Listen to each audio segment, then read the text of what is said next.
Today we're going to be taking a look at the brand new 7th generation iPad. Stay tuned. Alright, so here's the 7th gen iPad. Apple released this just earlier this month. I made sure to pick up mine so we can take a first look.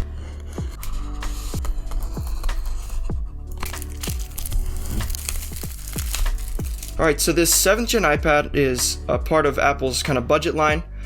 This iPad was $329, and for students you'll get it for $299. It's supposed to be the upgrade from last year's 6th gen, which I personally thought was a great deal. And let's just see how it stacks up. Firstly, taking it out of the box. So let's set that aside for a second. Here we have some manuals and 2 Apple stickers. Also in the box we have a lightning cable and a power brick. And so there's the box. I was only supposed to get this, I believe, October 8th, and it's currently September 25th. It shipped from China about 2 days ago, and I'm really impressed with 2-day China shipping. Alright, and let's go ahead and have our first look at this brand new 7th gen iPad.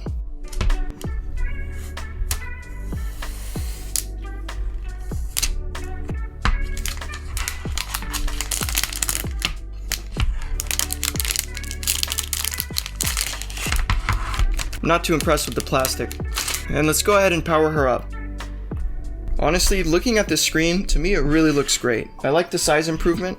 Here's the 6th gen for comparison. Quite a big difference, to be honest. Yeah, the form factor, it's about half an inch taller and just a few millimeters wider. And I'm pretty sure it's the exact same thickness. Alright, so there really aren't too many differences between these iPads. Obviously, the first thing is the screen. The screen gets a little bit bigger. Also, Apple just put in this 3-pin smart connector so you can connect to a smart keyboard, which I'll do in a second. Other than that, everything is pretty much the same. They actually both have the same processor, which to me is really disappointing. It really would have been easy for Apple just to throw in a newer processor, but for whatever reason they decided just to keep it the same. This iPad does come with a headphone jack, front-facing and rear-facing cameras. There's no flash, which is kind of disappointing. That's honestly about it. I'm gonna quickly finish setting up this iPad and I'll come back to you after it's all set up. While it's setting up, a few things I did want to mention. This iPad does have Apple Pencil capability, just like last year's 6th gen. Also, something I forgot to mention earlier, the screen on this 6th gen iPad is not laminated. So when you're writing on it, it doesn't feel like hard and sturdy glass is kind of the only way I can describe it. Like when you're writing on an iPad Pro or any other iPad model, there's just a harder and more quality feeling when you're writing on it. With this iPad, it still does not have laminated glass. So you're going to be getting the same writing feeling as you would on this 6th gen. Alright, and so there we are. It actually just powered on, and I guess we're all set. So they're both at about 50% brightness, and honestly, they look really similar to me. Let's just go ahead and get this out of the way, and let's actually check out the smart keyboard. There it is, and it just snaps on, just like that.